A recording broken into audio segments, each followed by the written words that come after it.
Hello and welcome to the Free Outside podcast, the show where ultra running, FKTs, absurd endurance feeds, they're all afraid of us because we chop them up so well. I'm Jeff Garmeyer, trail runner, FKT chaser, guy who voluntarily sleeps in the dirt more than a bed. And on today's episode, we're talking to Stella Blashock about the Calendar Year Triple Crown. She's starting it, within a week or so. We didn't go into exact dates just for safety, obviously. But I thought it was really fun to talk through the planning aspect of it because it's something that never comes up. People only talk to athletes or thru-hikers or anyone who accomplishes a big endurance feat, which Stella is going after the fact. But we don't know what goes into it ahead of time, what their mindset is before they do it. So that's what we did. We get into all kinds of gear, how the planning process went, her journey to Thru-Hiking. It's a really fun story. So listen up for that. If you want to support the show, we have a Patreon because I put a lot of time into doing this twice a week. No obligation to support it. I do put out some bonus content there, as do I on Substack. I just put out an article on some strategies to overcome sleep deprivation over on Substack, so check that out. Also, Jonji.com, this is big day. They're releasing some new sun hoodies. So they're starting like this, what's it called? The spring summer line. Sun hoodies are coming out. I think they might be out by the time this podcast hits. So check out Jonji.com. I love the sun hoodies. I was just down in Arizona for a week at Black Canyon and I wore a sun hoodie a lot. Well, at least when I wasn't wearing my tuxedo t-shirt, because Jonji does not carry cotton tuxedo t-shirts. And our second sponsor who makes this all possible is Garage Grown Gear. I really like it because it's like a hub, an online marketplace for small businesses. So you can't possibly know all the small businesses that make like Alpha Direct hoodies. Well, a bunch of them are there. You can compare them, see what they make, see their story, read about them. It's a really good place where small businesses get elevated and they have the power of a mid-sized business, I guess you could call it, in Garage Grown Gear that ships it, sells it right to you. So check it out, browse the site, proud supporter of the show. Lloyd was actually on one of the early episodes where we talked about the outdoor industry. All right, we got the homework out of the way. I had been meaning to mention, I also wrote a book. Obviously, it's called Free Outside. So if you want to read it, there's over 1,000 good reviews on Amazon. Is that what good hosts say? So you can check that out, support the show by supporting me by reading my book. It's also on Audible. I read it. So, all right, let's get into Stella Blashock. On today's episode of the Free Outside podcast, we have Stella Blashock. Did I get that right? Yeah. Yeah, and she thru-hiker, content creator. She's going to be going for the Calendar Year Triple Crown, diving into her background and the planning process for that. But to start off, I wanted to know, what are the long distance trails that you've hiked up to this point? Yeah, sure. Thanks for having me on your podcast. So my first through hike was in 2018 of the Pacific Crest Trail. And then I've done the CDT, about half of it in section, and 2021, 2022 mostly. And then in 2023, I through hiked the Appalachian Trail. So Okay. I've done the Wonderland Trail and a little bit, like a section of the Pacific Northwest Trail through Olympic National Park. Oh, yeah. Yep. So little things Yeah. and tossed in there with the long trails. Yeah, and I thought it was especially fun because 2018 is the last year that I was on the PCT, so there's like some overlap there. But what's your trail name? Yeah. So I usually like to get a different one each trail, Yeah. kind of just like open myself up to who am I on this trail? I don't know. So on the Pacific Crest Trail, I was Heidi, Child of the Mountains. Wow. Yeah, so I just went by Heidi, which I felt like was kind of lame because it's just a normal name. And so then you have to tell the whole story, and it's less just like obvious. And I feel like sometimes it's more fun to just have an obvious trail name. But yeah, a couple European guys gave it to me when they were just like weighed down with like 60-pound packs. And I was just like gallivanting and so happy, and like because I had like trained pretty well at the beginning of the trail, and then I hadn't even read the story, but it's like an old school fairy tale by Johannes Barry, and then I listened to the audiobook, and I was like, oh my god, this is my kindred spirit. This like little girl who loves the mountains, and Yeah, that's such a long one to write in registers too. yes. Yeah, it's ridiculous. Yeah, someone was saying I should go by like HCOM, like, the letters. And I was like, that's like such a different vibe.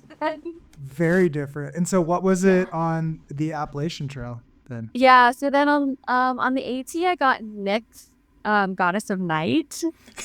Wow, you get really long trail names. And they're so random, and I didn't give them to myself. Like other people gave me these, but Nyx was because I started in February and I was doing big days. So I was like leaving in the dark, setting up in the dark the whole time. And so I hiked with a couple people. Because in the beginning a lot of people are doing lower miles, starting that early. So I didn't really stick with people for a while on that trail, but I had a good few days with this small group of people. And I was like, you guys have to give me a trail name. Because I'm out here by myself. I need a new trail name. Like, give me a trail name. And so they were all passing out all these ideas. And I was like, no, none of those are resonating. And then I was like, waking up this entire shelter full of people by like my polycroak crunching, packing up at like 5 a.m. And everyone's like, oh my God. And then my friend who was really into Greek mythology, and he was like, Nyx, Goddess of Night.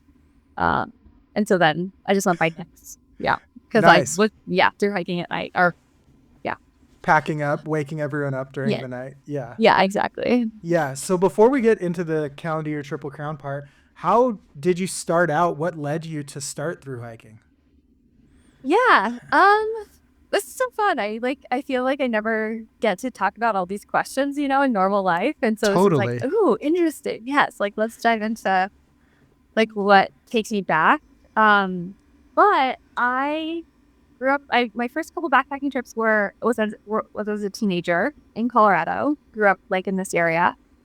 Then I moved to Florida for college, so I was deprived of the mountain. Wow. So I was just like, I just want to go backpacking so bad. And so I think that there was this longing in me throughout like a lot of my early 20s, and then I had this opportunity to go work on a backcountry trail crew in California, and I had like just kind of dropped out of college, and I was just like, what am I doing with my life? And then I got this email from AmeriCorps, and they were like, hey, the backcountry trails program is recruiting. And I was like, oh my God. And so I lived in the Trinity House Wilderness, did not leave or like sleep, like did not take a normal shower, did not use any electronics, no phone, no music, no iPod, nothing. Like our food came up on mules. And we worked Monday through Friday maintaining trails. So cutting out doing logouts and rock work and building steps. And that was when I was 23. So I just like had this, it was so hard. Like it was the hardest thing because you're also living out there, like chopping down, or not chopping down trees, but like chopping your firewood to like for the community fire and for all these different things. It was just this incredible experience where I got to really connect with nature, and that instilled in me this desire for extended time in the wilderness. And then from there, I kind of learned about through hiking. Somehow I just like found out about the Appalachian Trail, and then maybe YouTube and kind of like seeing other people's vlogs and stuff. And eventually I was just like, I actually tried to do 2 different sections on the AT that failed before I had ever done my first through hike.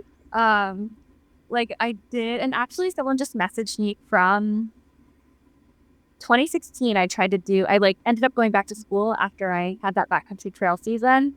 So it was really significant because I learned that I could do it. Like if I just show up every day and try hard, like I can most likely do whatever it is. Yeah. So I went back to school, studied math, became a math teacher.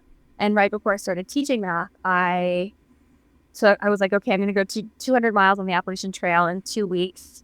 But I've never resupplied, and I didn't know anything about resupplying. So I've had like 14 days of food and like 4 liters of water, like two full Nalgene's of water, walking up Amicalola. Right? Oh, brutal. Just like and like my boots were too small. My pack was probably like 50 pounds. Yep. And I just like my old school gear, like 5-pound tents. And so then I ended up injuring my knees because my boots were too small. So I did like 17 or 20 miles the first day, but then I only made it. Then I had to like take an on-trail deer out. So it was just it was ridiculous. But I met some people on that trail and they just reached out to me. So I was kind of like remembering that, I had tried to have time out long periods of time without through hiking, but it just kind of came down to through hiking is the best way. Unless I'm going out and like doing another season of trail work, which I just don't. It's just insanely hard. It's like a totally different life that I wasn't. Yeah. So I think. Yeah. Semi long-winded answer, but that's totally. So what's the hardest part? What's the hardest action thing you do when you're doing trail work? Like, what's the most difficult?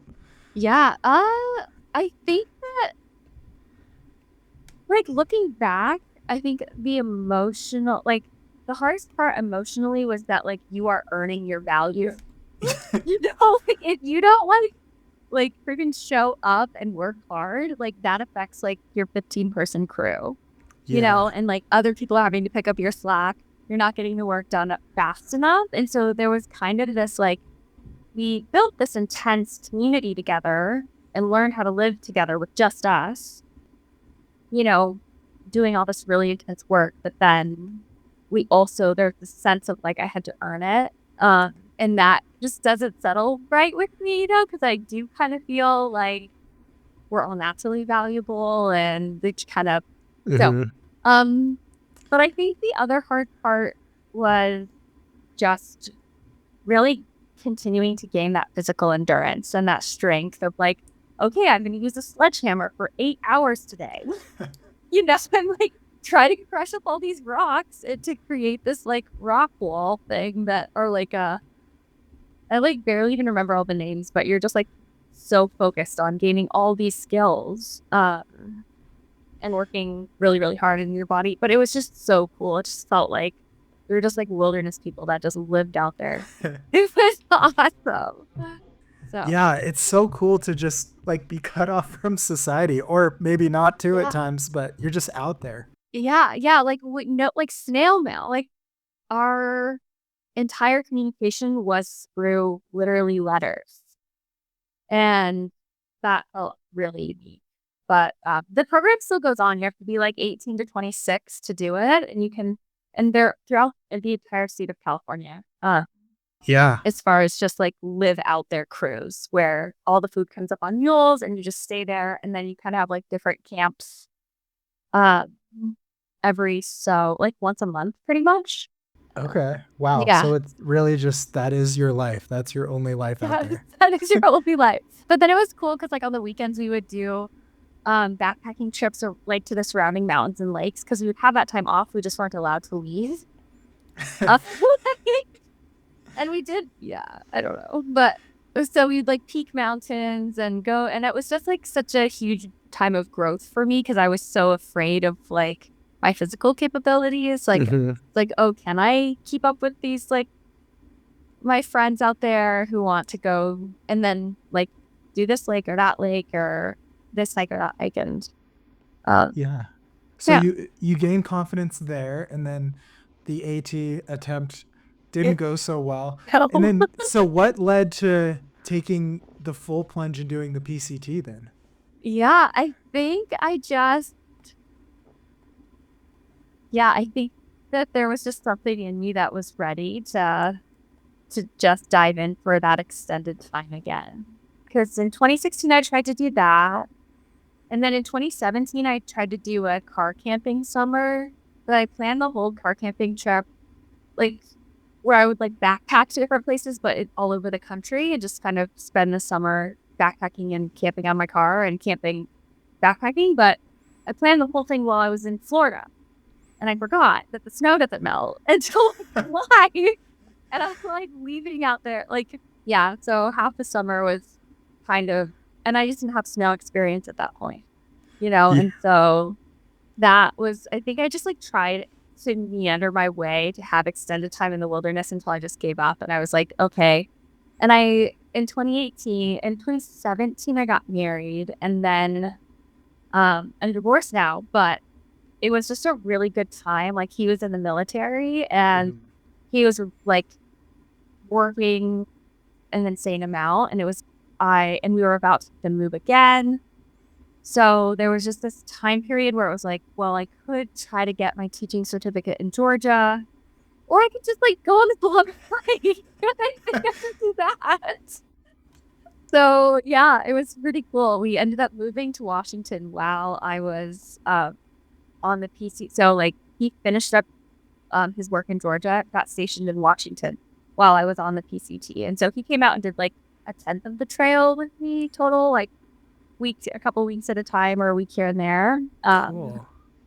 Yeah.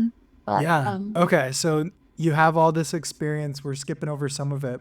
So yeah. what led you to, or when did you first start thinking about the Calendar Year Triple Crown, and when did you decide this is the year? I think it's been brewing for a long time now. Like, I think it's just so funny to think about my backpacking history or career, because I'm always like, oh, I could never do that. Like, even in high school, it's like I didn't want to go on the backpacking trips that were like, you had to move your camp every night. I only wanted to go on the backpacking trips where you set up your camp at a lake, and then you like just peak mountains, and it was easy and fun after the first hard day. And I felt like I could not handle over like moving, and so I think I enjoyed growing and seeing myself develop physically and my strength, and that's been really special. So I think when I was on the PCT, by the very end, my trail friends and I were like, how much would you have to pay me to do this again? It was like $1 million. Like, I would never do this again. It's so hard. Oh my God, I'm ready to be done. Or maybe just like to flip or to yo-yo, or, like those kind of conversations when you're so close to the end and you've been consistent and just working really hard. And so, and I did meet someone that I met Kickstand. He's a dude that did the Calendar Year Triple Crown in 2018. And somehow he was doing 34s or something, or 37s, and I was doing 30s. And somehow I had a couple days of running into him. And I just remember being like, whoa, like, that's never do that. That's so crazy. Like, why would you do that? Yeah, so just kind of like little moments like that since 2018, and then reading Heather Anderson's books, and I met the professor, and then I met Anita, and I think that I really like the structure of Thru-Hiking, where it's like, this is the goal. I think that that's like a common thing where it's just like, okay, we're all trying to get to Canada, we're all trying to get to Maine or whatever, but it really feels, I like not having decision fatigue. So like on CDT, there's so much decision fatigue because there's tons of routes all the time. You can just like go this, like, there's the snow, there's just everything. And when you're brand new, like on the PCT, I didn't know what I was getting into when I went to the High Sierra. May 12th, Yep. I didn't know how scary and sketchy. And now, yeah, there's a lot of decision fatigue with, I think I'm kind of bouncing all over the place, but yeah, there's things that I have felt just drawn to the idea of committing to like my absolute limit of like finding that, where it's like, I don't know if I could actually do it part of me feels like I can, it's just like, and I want to find out, and I want to have the structure that like diminishes or like casts away the like, oh, should I stay in town right now? Should I just like take it easy today? Where it's just like, no, no, you should go until but also like needing to lean into my body's actual capabilities too and take care of and stuff. Totally. Yeah. I first started thinking about it on my first through hike when I still had like a 50-pound pack, but you're in like a group and you're just like, Yeah. well, are you guys going to do the Triple Crown? And it's like, well, what's the Triple Crown? And they're like, you talk about it. And then it led to, well, I don't know if I could ever get another summer off. So maybe I'd have to do 2 in 1 year. And then it's like, but I wonder if you could do all 3 in 1 year.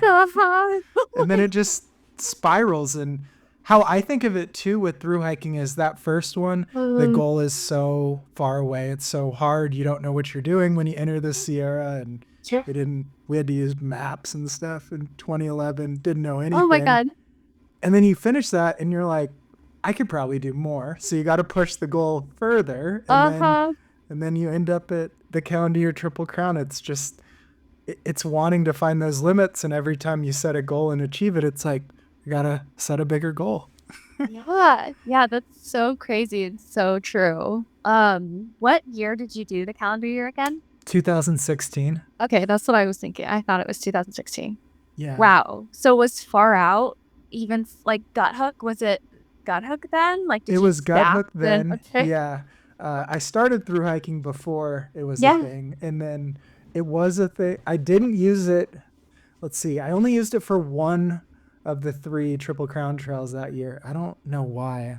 Oh. Because I used the guidebook on the AT. Like I literally had a data book, and it would be like in point 1 there's another spring, and 2 miles later there's a shelter. The shelters were in bold, and as I went I would just tear them out and throw them away in town, and the book got thin. And then I think I bought it for maybe just the Continental Divide Trail.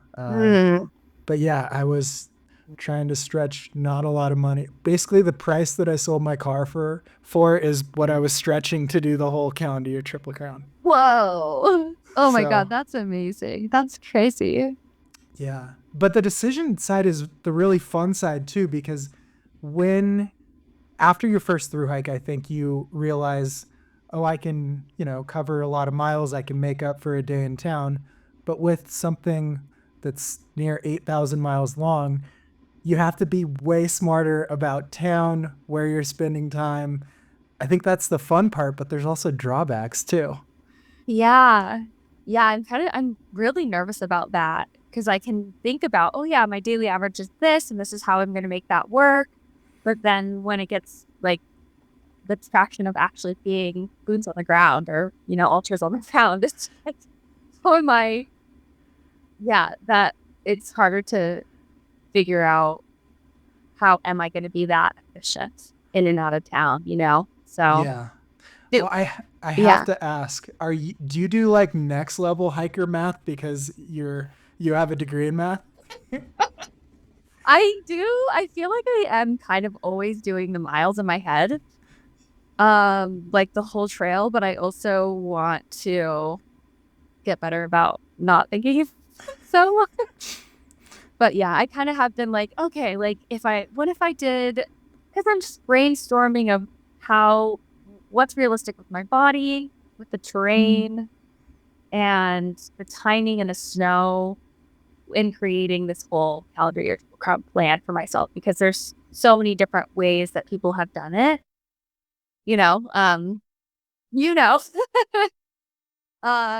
So I've been thinking about, what if I could do it?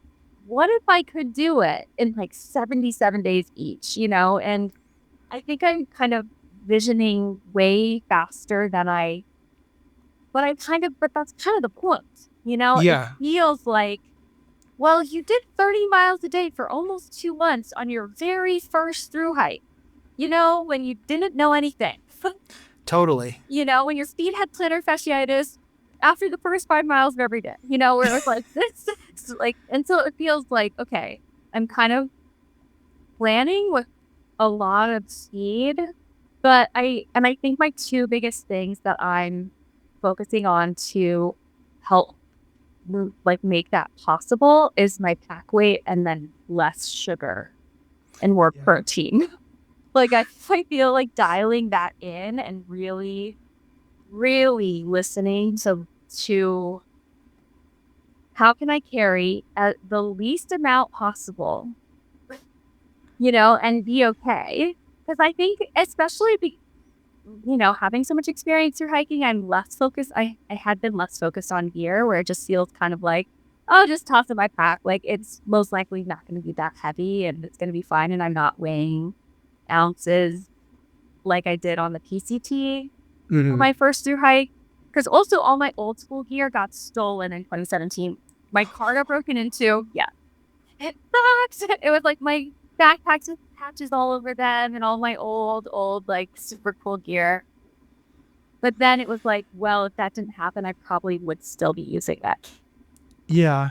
It would have been harder to just like go all in on the ultralight stuff, which was expensive. But then also you're thinking about, that spread out over 6 months, using it every day and kind of justifying the insane cost of gear.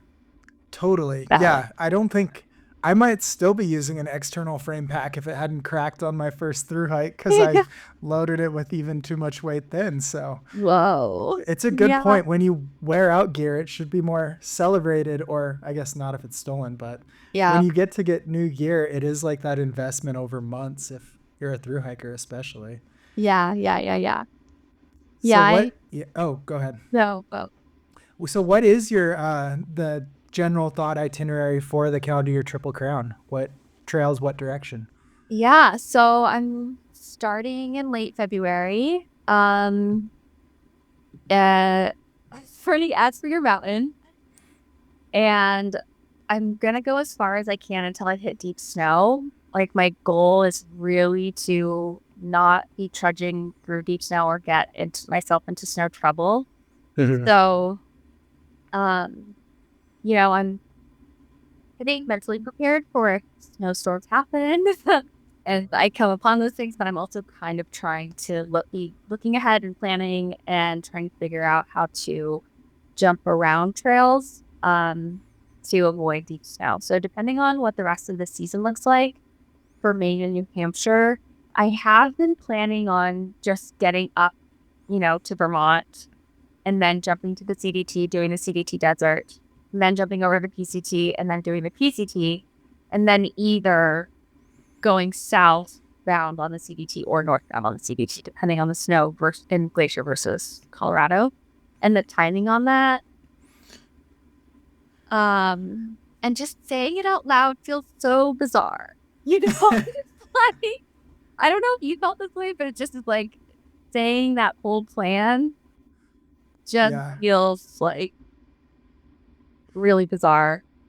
Yeah, I was really scared I think when I told my parents I was going to do it, I was pretty nervous, like saying it out loud, because it's like, well, I'm committing out loud to doing this. That is pretty insane. But yeah, my plan was just like, all right, I need to sell my car, and then I'm going to go north on the AT the whole way, and then north on the PCT, and then south on the CDT. Mine was a little simpler, but I didn't really have any snow experience, so I lived in Denver. Okay. And I was like, okay, I need to wait for a cold night, and it dropped to like 0. And I went up in the mountains and camped. And it was just like, that was such a stupid idea, because there's also shelters all along the AT. Like, I gave myself the most miserable way to make sure my gear worked. And I mean, it worked. I guess I got the confidence, but it's just funny what you kind of imagine it's going to be out there. Like, okay, I got to make sure I can exist when it's like -5 overnight. Oh my God. Why did I do that?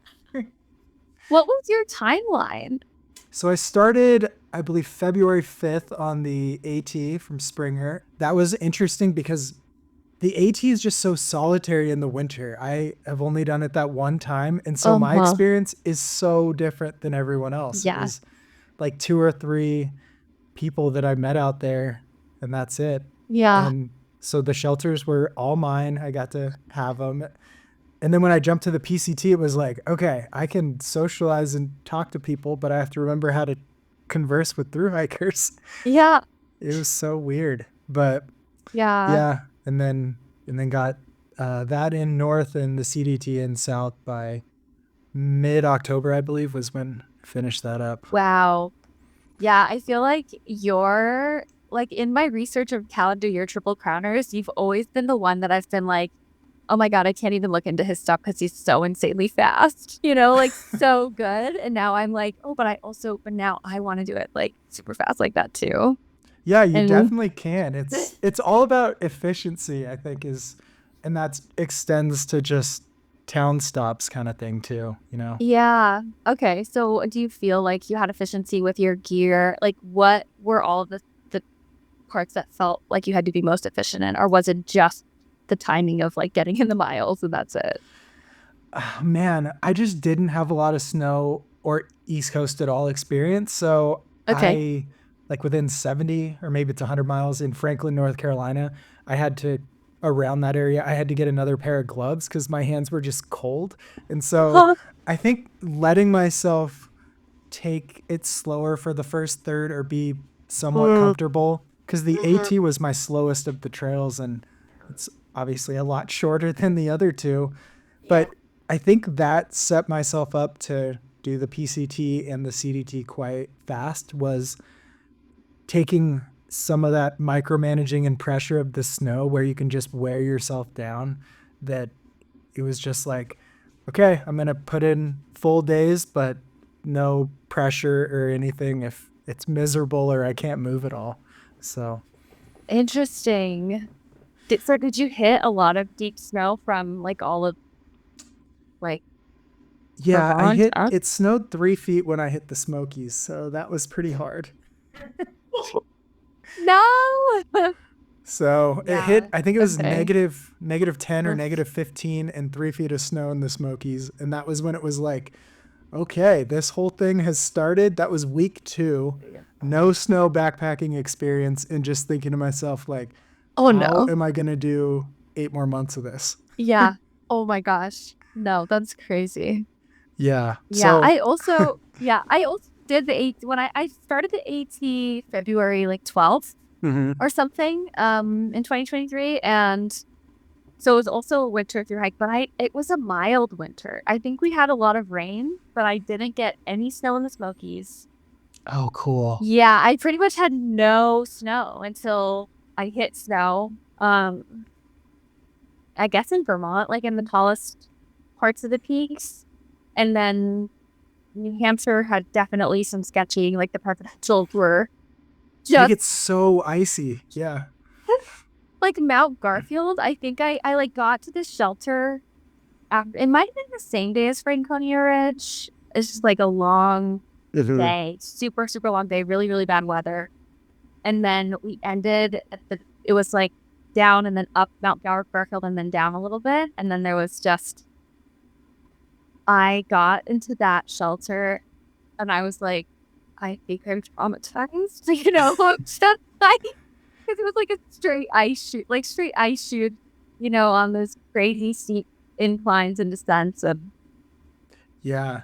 it No, was it's insane. brutal out there. Anyone who hikes or backpacks, does anything in the whites is next level. My worst day was out there and I think so. It was a really hard day. Went to sleep, woke up the next morning, had a Uh-huh. stove, and made myself coffee. And then, like 10 steps after starting to hike with this cup of coffee, I tripped and spilled the entire thing. And it was just like, I can't get any lower. I can't even have coffee Oh. out here. No. Oh my Yeah. goodness. I, Yeah.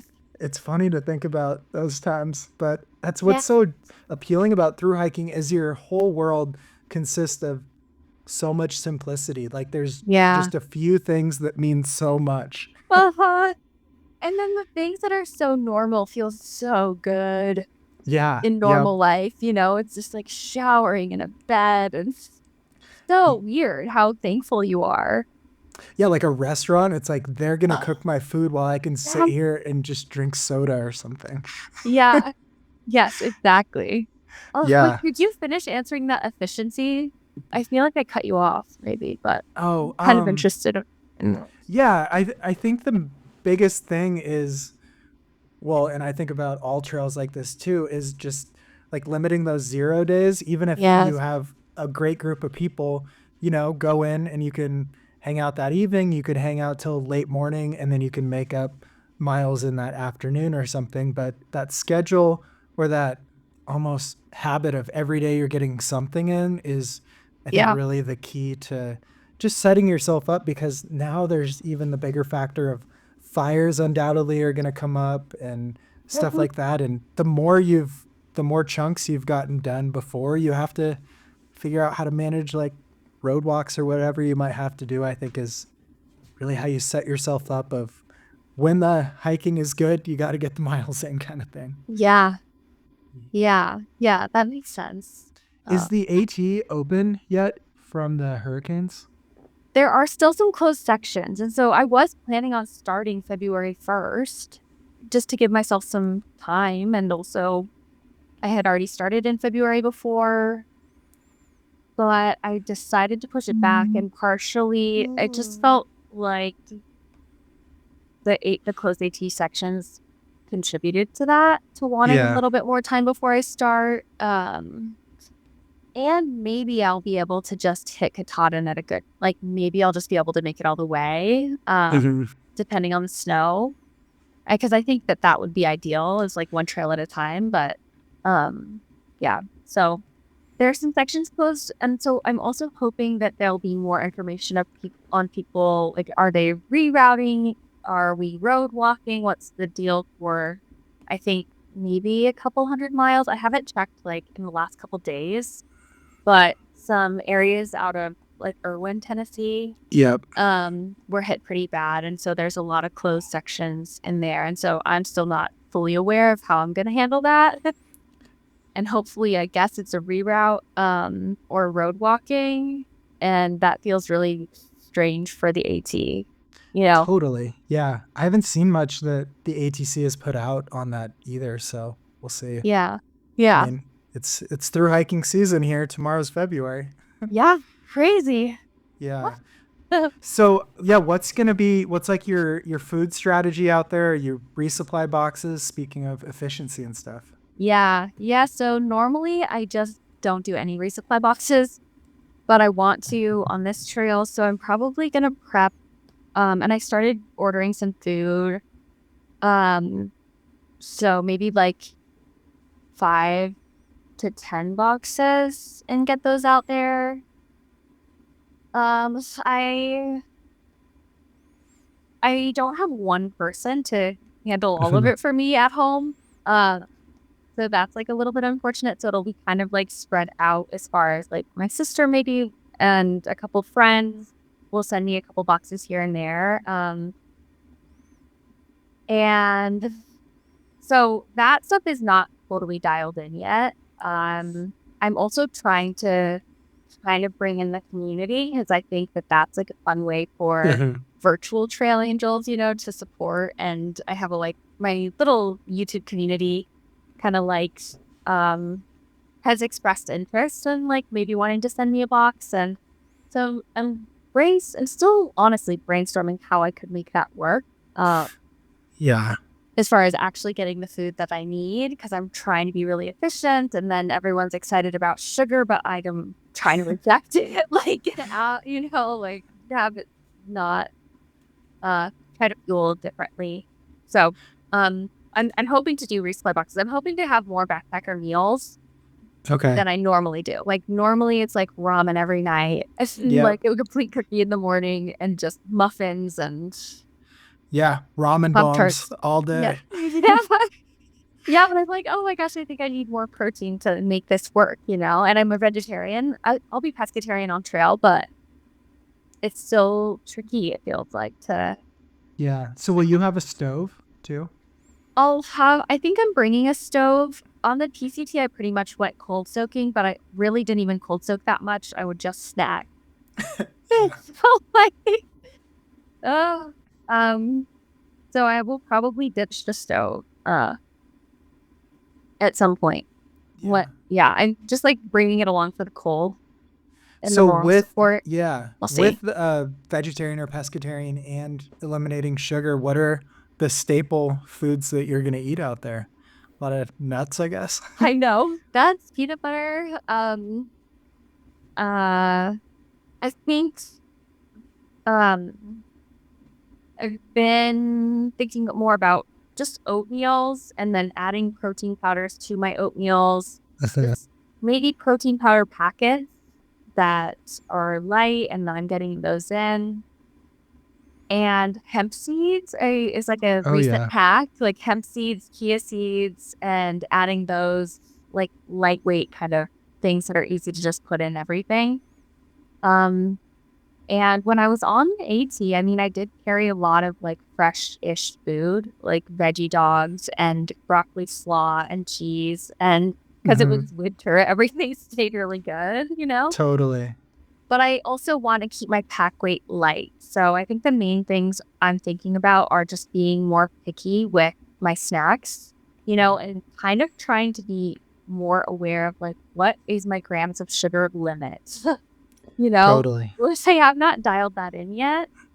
Um, but I think it just skyrockets and then I don't realize it and I have no idea how. And then I think that sugar just like really plays a negative role in through hiking. Like, how do you feel about that? Because I think it's such a fun hike. Like, everyone loves eating whatever they want and all the junk food, and it feels special. But then it's also like, because it's not something you do in normal life. But then I Yeah. just feel like it actually is really toxic and really unhealthy for your body. So, what do you think about it? Yeah, great question. So I remember I should find it. I wrote because I blogged because I'm old enough to blog. So I Yeah. wrote like a paragraph every day of every adventure I've ever done pretty Oh, much. And oh, cool. distinctly remember one of them on the County or Triple Crown was like, I need to eat less sugar. I have crashed 3 times today, and it's just like that whole thing of yeah, it's really noticeable because I think if people haven't through hiked, you become so in tune with your body. And Yeah. if you give it different fuel or you hit an all you can eat buffet and go too hard, like you notice these subtle changes, like a little aching ankle, like way before any injury or anything. You're so in tune with it. And sugar, it's just like it's way more massive of a spike than you would ever recognize in daily life because it's like, oh, afternoon, I'm tired. I'll just drink some coffee. Versus out there, the sugar is why you crashed, and it probably is in real life too. Yeah. Yeah. So It's yeah, so I true. I think it's pretty. I don't know. It's a culture thing for sure on the long trails because it is like kind of a summer camp vibe of you can do whatever you want. We're getting to just hike every day and fuel our body, and it just needs any fuel, but it is the worst kind of fuel just by going by fuel. Yeah. Feel.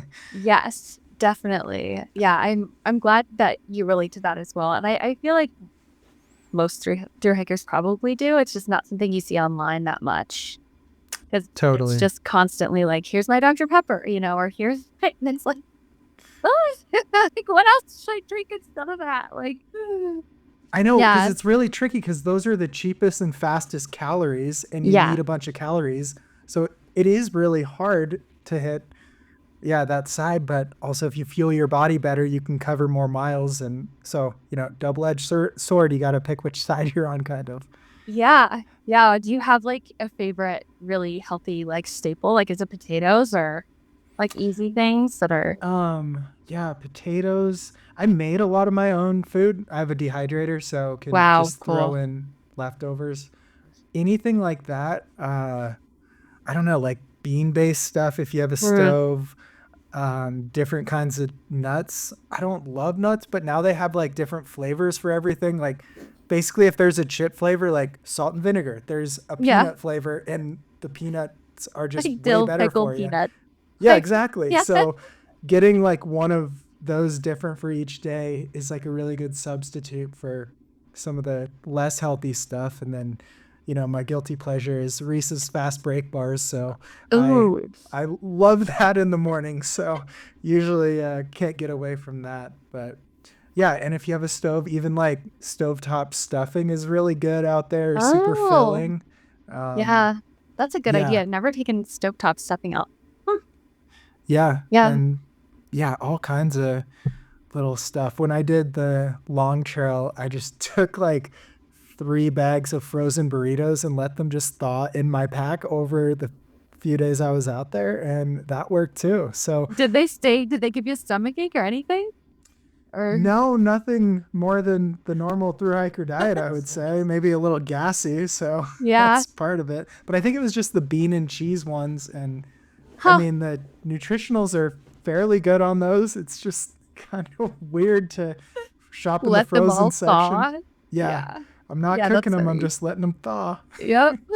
Like mush. Like, Yeah, they yeah. get a little slimy, so, but Yeah, I yeah. might try that honestly. I feel like burritos are a Oh, good trail yeah. food. Yeah. Yeah, and if you buy a burrito in town, you got to get two because you're going to eat that first one and be like, oh, I wish I had more. And it's like Yes. tricky because I do. Yes. Yeah. So I want to get into the vlogging with the V, different than my blogging back in the day, Yep. and how you do that on the trail. And are you going to be doing it on the County of Triple Crown too? Yeah. Yeah. It's been something I just have done from the beginning of my hiking outside. And I remember on the PCT, it just kind of felt like I wanted to do it to contribute, back to Mm-hmm. everyone learning because I learned everything from Dixie when she did the PCT in 2017. She vlogged it or I think, yeah. And so I started vlogging then, but I was so camera shy, even just, it was like, didn't want to be on camera. I felt weird if people recognized me and I was like embarrassed in my videos. And now it's just like, I've come so far, I feel, with just the comfort of showing up as myself, with my videos. And now it feels like such a valuable piece because of the community that has like kind of come alongside me in it. And there's so many AT vlog watchers. The community of Yeah. people that watch AT vlogs is like massive. And I think it's a special little niche. But yeah, so I'm gonna vlog again and that feels exciting. Um Especially also as I grow into storytelling, it's like every single layer of like these through hikes, I feel like I'm expanding my comfort zone. Mm-hmm. Of like, oh, on the PCT, I was afraid of getting to camp before it got dark, or like as it got dark. Yeah. And then on the AT, I'm suddenly Nick who can walk into the forest all alone when it's raining, and then show up at a shelter that's like steaming and it looks like it's haunted. And I'm like, okay, good night, like it's fine. Yeah. And just kind of seeing my comfort zones expand. And I think the same thing is happening with blogging and Mm-hmm. sharing my knowledge online. And it's nice to kind of just go at my own pace with that and share in the way that I want to share and educate in the way I want to educate. And it feels valuable that I get a lot of women and people that are, that say like, oh, I'm trying this because I saw you do it. Like I feel like brave enough because I saw you do it. And now it's like, oh yeah, like with knowledge and skills, you can like face your fears, and that feels yeah. So I think I'm kind of not even answering the question very well. I'm like giving you this Well, long no, I think why. Like, that's I the don't true know. raw reason right there is the bringing people along, and also if you learn from something or a similar Yeah. thing, putting that back out there is so important. And even just capturing my own stuff, the empowering thing isn't like the accomplishment, it's like Mm. showing people the finer points of it, or that it's okay to have a hard day or even failure and stuff. And I think that's the Yeah. normalizing thing that's so important versus, you know, the AT vlogosphere in general, but the raw side is so important. Yeah. Yeah. Definitely. And I think I want to show that kind of the mindset that you work with in normal life, you're Mm-hmm. still probably going to be working in that mindset on trail in some ways. Like, I think your mindset changes and you adapt, but it's like if I'm struggling with something at home, I'm most likely still going to struggle with it on the trail, and kind of showing that side of like trail is romanticized for good reason. It's amazing. And what the things that I'm struggling with might seem embarrassing or ridiculous or whatever, but those are things that it's just part of being me, And so it's like, well, when you get onto these trails, you're also coming with you, yourself, Yeah. and like whatever you need to process or feel. And so I kind of like let that comfort me in the sense of like, why am I being vulnerable? Why am I sharing this? Why expose myself in this way? But I just like to think of it as like a friend and not as like other people that are gonna like judge me or be weird. Totally. Yeah. It's Yeah. also really healthy too, I think, individually or personally, because nostalgia is really strong around through hiking. Like you think back and it's like, No. oh, the best time in my life was when I was through hiking. And then if you actually put some emphasis and let yourself accept the highs and lows, it becomes a lot more real experience than the magical one you think back on without focusing on like, oh yeah, this broke. I had to buy a new thing here, couldn't get a ride, ran out of food, like was thirsty, yeah. It's Yeah. like there's so many real things that go into it that get glossed over because through hiking is so magic. Yes. Yeah. Definitely. Yeah, Um, so how do you create on trail? Do you know what you're gonna film or put out before you do it, or is it just like this is going as we go? yeah. It's pretty much just on the fly. I try to give the day context. I woke up here. I'm gonna go this many miles today, and I do. I like the aesthetic of being mostly music free. So part of me kind of feels like that's why I might not grow. Like I'm still a little baby niche channel, Like I have almost 14,000 subscribers, which is small compared to, like all these big through hiking YouTubers. But I just film with my phone. Well, so far I film with my phone. I edit on iMovie.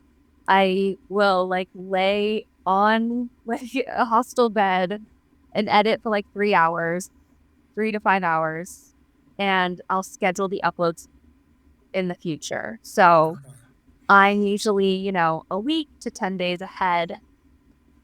And that also makes me feel a little safer, which part of me, I'm so tempted to to let people know my actual live location a little bit closer to where I am.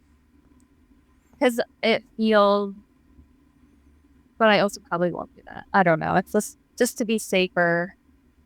Yeah, there's like a role of safety as like an individual solo person, especially if I'm going fast and I don't know if I'm actually going to be around people. Totally. And it Yeah, gives you, added to that, it gives you like this buffer too of if you're of content scheduling. release. Yeah, Yeah, yeah, for exactly. sure. Yeah, on the AT, I was able to do all of the days without missing one single day. It came out at 7 a.m. every single day from day one all the way. I did it in 122 days, but then I think I made like 10 extra videos. And so, like, You while I was, lost your mind and did like an extra day in there somehow. I'd be like, day 84, part one, part two, and split it into two videos. And yeah, so I've been just like pretty easygoing with myself. And I think that that's what feels the most natural, where it's just like I'm pulling out the camera when it looks really beautiful, or if it's not a really beautiful day and it's just, well, this is what it looks like today. Yeah. Yeah. Is I it, think about my, is it, oh yeah. sorry. Is it ever like embarrassing when you come around a corner and you're like talking to yourself or in the camera? Because Yeah. that's what I have a hard time with. Yeah. Yeah. I mean, especially I've been trying to even work on it in normal life. Like if Yeah. I'm making an Instagram thing and I'm like on a walk or a hike that's close by to town, that feels like way, way less, like way, way more weird than doing it on a trail. Yeah. I'm just like, just keep it out. Pull it. Don't just, like, I don't know. Just practice the discomfort of other people seeing you film. and Yeah. be okay with it. And just like, okay, because I am trying to make this my job for this season, as far as I have to want to do it without the idea of making any money from it. Yeah. It's way too insane. You can do other things for more money. And Big time. Yeah. Any aspiring content creators, just listen to that line because it's so true. oh yeah. So, but I do. I do kind of need the financial support. Like I have a good cushion for the amount of money that this could cost. But but I am trying to add a little bit of professionalism in my videos where I get to, because we couldn't get outside without these brands. So it's like, you don't want to be an ad. I don't want to feel like I'm just like an advertisement. I'm coming into this world, but I want to talk about the gear that actually helps me get out there. And I want to be able to do that. And I haven't really done that yet. I'm still kind of small. So I have quite a few brands sending me free stuff. And a few brands that have said, okay, well, what would it look like to make? So I have some potential paying clients for, Totally. yeah. But I want to keep it just as real as always. And I'm going to try using a DJI and a little drone. So I feel like it's like why would I do a heavier lift on camera stuff when I'm also doing more miles? But I think that if I dial it in, it won't be that much heavier, because those follow me drones that you just push a button and they will follow you. You don't have to use a controller or anything. That like one clip a day could, make my videos like 1% better, 10% better, where they're getting this like more expansive view that's harder to show when I'm just holding the camera. Yeah, cool. So like Yeah. a DJI like Osmo type thing? Yeah, like a little pocket thing. I just got it. I just got both of these things, the Hover Air and the DJI Pocket 3. And so I think, yeah, the biggest jump is getting the information from the files from the SD cards onto my phone and then into the editing software. And I am working with this girl right now for the first time, and she's been helping me edit my Spain videos, because I hiked the Camino last year and I didn't put out the videos, and now they're coming out right now. Just trying to get all the things that I need done before I get on this new thing, so I can just be more focused and not feel like backed up. But yeah, this woman Dana, she's helping me, and I'm hopefully she'll be able to continue. Depending on the financing and stuff of how my finances play out with working with brands and stuff and what I can afford. But it's been pretty cool to have that extra help on the editing, and that might make the more miles possible, because that kind of feels like I'm prioritizing the miles and the getting the thing done over doing the thing right and well over the content creation, over time in town, so I have been kind of branching out as far as getting help on the edits, but keeping the editing still in my style, which is really bare bones. Totally. Yeah. Cool. So what's the rest of your gear? What's like the big three that you're going with? Yeah. So I'm so happy. I just switched. On the PCT, I carried the Z-Packs Arc Scout, which is basically the Z-Packs Arc Haul, but my back is really short for how tall I am. I'm almost 5'9", but the way my hips are and my the height of my hips, the length of my torso is very short. It's 16 inches and maybe even closer to 15. I don't know. But so I had that tiny little pack, and it fit so well. And then I used it for the entire PCT, and then put in lots of other miles with that pack. But then halfway through the AT, I switched to the Hyperlight Unbound 40, which I still like. I enjoyed it, but the straps start in the middle and come out, where the Z-Packs arc all starts wide and goes wide. Okay. And it's just something I've noticed that, like, I have such broad shoulders for my stance or whatever. I don't know. Short term for broad shoulders, those weird shape. But yeah, I'm all this to say is the fit of the Z-Packs Arc Haul just feels like butter. It feels just like this pack was made for my body, and I just got a new one. Oh, cool. They sent me one for free, and so thank you, Z-Packs. I feel very, very thankful. They've actually sent me quite a, over the years, they've been very generous with sending me gear. Like, I've never actually like partnered with them financially, but they've sent me stuff. And yeah, but I am a little bit nervous about the redesign. I feel like the redesign has like longer back poles. Like, have you ever wore an Arc Haul or an Easy Packs pack?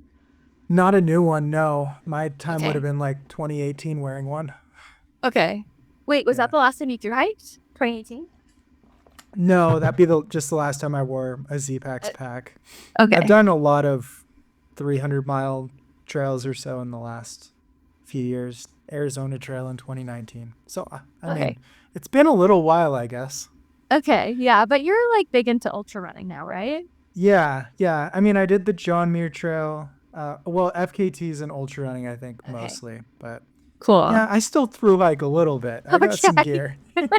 You still dabble. Yeah, nice. Yeah. That's good. Yeah, so we got through the pack. And then what other shelter and sleeping bag? Okay, we can do like rapid fire because I tend to just like go in depth too much. But yeah, the Z-Pack Arc Haul is my backpack. And then I'm doing the Z-Pack's 10-degree sleeping bag. So I've always done the Enlightened Equipment 20-degree quilts, the Enigma with the closed foot box. Yep. But I have I think the way that I want to use a Z-Lite pad instead of an inflatable pad. Yep. And the quilts only work for me with the inflatable pads because if I don't like the breeze when you roll over. I like, and so I'm hoping that the 10-degree will be enough for the entire time. But I'm not sure. And like, I might ditch it and like swap it out for a lighter weight, but it's so light. Everything's pretty light right now that I'm like, maybe I think my goal is to keep the same gear except for the winter layers. It's just like, this is my pack and that's it. Like, I'm not switching out a bunch of gear. I'm getting new shoes, I'm getting food, and I'm getting in and out of town. Yep. And then my tent on the AT, when I did the AT, I carried the Z-Packs Hexamid pocket tarp. Yep. And so it's like this big. It's just like tiny. And I love how tiny it is. So I want to carry that again because the shelters are open in winter. You just you hit a shelter every time. And I also feel like if I just take the one person Z-Packs, wow, I'm like all Z-Packs right now. Yeah, very Z-Packs. Yeah, I'm very Z-Packs like heavy, I guess. But yeah, I carried the duplex on the PCT, and I've carried the Plex Solo maybe during all my time on the CDT, and so I think I'm just gonna do the Plex Solo the whole time. Okay. But I'm tempted to do the pocket tarp because I'm most likely gonna cowboy camp when it's not raining. You know? Yeah. Back to efficiency. It's the quickest way to pack up. Yeah, exactly. Yeah. So. And just like lay down and sleep. Yeah, big time. So who, 2 more questions here. Who are like would be your dream brands to work with? I'm curious now. Yeah, I think, I mean, my favorite brand has always been Arc'teryx because my first jacket that I bought for my for that season of backcountry trail work I did was a little Atom jacket, no hood. It was purple. I still have it. It was just, it lasted. I used it that entire season. It was perfect. And then, 10, almost 15 years later now, no, not that many, but quite a few years later, it feels like it's in the same condition. So I've always kind of felt like, oh my God, Arc'teryx is the best brand. Even though they're not in the through hiking world, really, like nobody's carrying anything Arc'teryx usually, Yeah. because there's lighter jackets. But I do like the design elements. I don't know. I just feel like I've always kind of had them on a pedestal. And so I actually am, they have sent me some gear. And so that's really great. And that feels like really special because I'm like, oh my God, cool. Yeah. And it would be cool to see them enter into the through hiking space maybe at some point. And I do think that Deepak's is just, their gear is just really good. Like, Yeah. it's just, I don't know. Yeah. So, There's a reason it's so popular out there. yeah.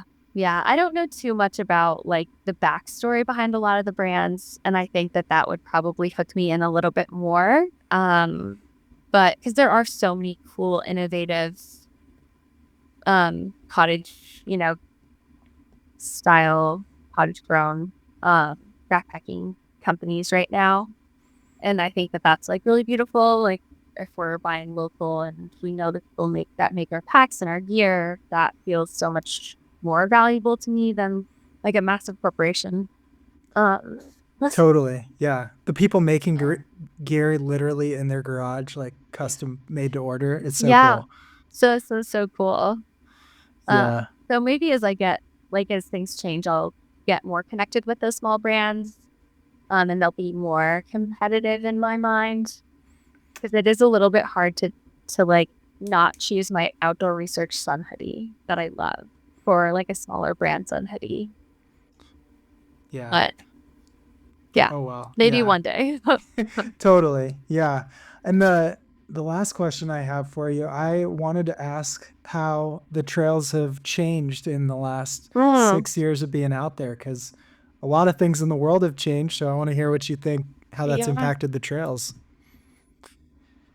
Uh, I mean, when I hiked PCT, it kind of felt like I might be one of the last seasons to experience the trail this way with just how many fires and Hmm. just with climate change and how the seasons are changing so much and even pollution and like all the things that just feel so uncertain of what is our landscape going to look like in the next 10 years, 15 years and that felt really valuable when I did the PCT as far as connecting to like this moment in time where I was ahead of the fires. There were a lot of fires in 2018. I was ahead of most of them. And so I had friends 2 weeks behind me that had 700 miles of smoke, Hmm. and dense, I can't see Crater Lake smoke. And I was in pain, pushing myself. It's not necessarily to escape the fires or anything, but just my own physical, like, goals for the trail. And I was going, but I was really ahead of most of those fires. And so I think that that's interesting. You feel like the AT is untouchable, and then this like hurricane hits it. It's just like it's just crazy to see how the weather is like these big weather events are reshaping the trails. Um, so I think I've experienced some of that as far as that also making this time where through hiking is becoming so much more popular and people are jumping on this wave of like, yeah, let's get out of normal society and get into the woods together. Yeah. And, like that feels so valuable because it could be this short season. We don't really know what's going to happen. And maybe it'll just keep going many, many, many, many, many more years and it'll be like so great. But, um, but yeah, I think appreciating it now feels really good and valuable. And yeah, I think kind of going back to when you thru hiked, through hiking with a map. Like being in the Yeah. woods with just a map where you're like, it feels so different in your body than knowing your precise location, precisely how many 0.2 you are away from the water source.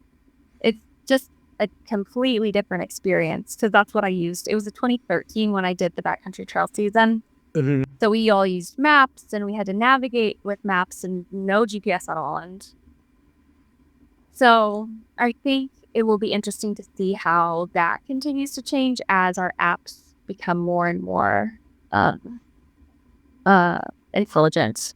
Yeah, it's really interesting because in the map sense and where your actual location is and the conditions ahead, there was a bunch of uncertainty a decade ago. But now there's uncertainty about like, can I finish my through hike because a fire could pop up? So it's like the uncertainty has just switched where all the information, but things change way more than they used to, it seems like. Interesting. Yeah. Yeah, that's so true. Yeah. So you have a lot of fun uncertainty ahead of you too. Yeah. I'm so excited to be back on the PCT. My permit just got accepted. Cool. So what's the date for that? I mean, I won't say just in case it's like real, but like as far as real time goes, but in like late May. Cool. So works out perfectly for the schedule. Yeah, I hope so. I'm so excited to get out there. And yeah. Well, thanks for joining. Is there anything else you want to say? Where can we follow you? All that stuff. Yeah, sure. Just Stella Hikes on Instagram and then on YouTube. And I'm definitely doing daily vlogs, hopefully in both places, and might start a TikTok. I've never been on TikTok, but who knows? I think I'm probably just going to be hiking the most. But yeah, those two places. And thank you for having me on your podcast. This is the first podcast I've been on. So awesome. Hope I wasn't rambling too much. And it was really fun. So yeah, no, it's fun, and it's just funny the interconnectedness of the PCT in 2018, calendar year Triple Crown. Yeah, like both hiked a decade ago. Yeah, it's just funny the crossover. So it was super fun. Yeah, definitely. Hopefully we get to continue to connect, and maybe I can touch base with you when I'm done. Yeah, or maybe when you're coming through Montana, since I live out here. Oh yeah, in Bozeman. Yeah. Bozeman. Okay. Yep. Well, nice. Cool. Well, thanks for coming on. Yeah, thanks. Thank you for listening to the show. If you made it this far, then you probably should just leave a 5-star review. And if you write a rating on Apple Podcasts, we're available everywhere podcasts are sold for free, obviously. I mean, it's not an endeavor that I'm making millions of dollars on. But if you leave a review, that really helps us grow. So that would be awesome. So, and that's the calendar year Triple Crown. If you noticed in there, I did it. And I also wrote a book about doing the calendar year Triple Crown. It's called Free Outside. Check it out. There's also a movie about setting a record on the Colorado Trail. So plenty of content. If twice a week, like 90 to 120 minutes of hearing me talk is not enough for you, there is plenty more out there. Don't you worry. I'm working just as hard to fill your ear holes and your brain with information as you are trying to keep up. You can check out Substack, where I write a weekly article. This week's was on sleep deprivation, science, and some strategies backed by science to overcome the effects of sleep deprivation. I feel good if you subscribe, so trying to build that newsletter out. I also put out like everything else that happened in the week. You could check out me and Derek Lytle's recap of Black Canyon on the Juniper Lab YouTube channel. I think we called it Too Close for Comfort, so that was cool. And with that, my friends, we should really probably just wrap up because it is 6:45 in the morning and there's a blizzard outside and I need to go to the gym to run. All right, stay elite, my friends.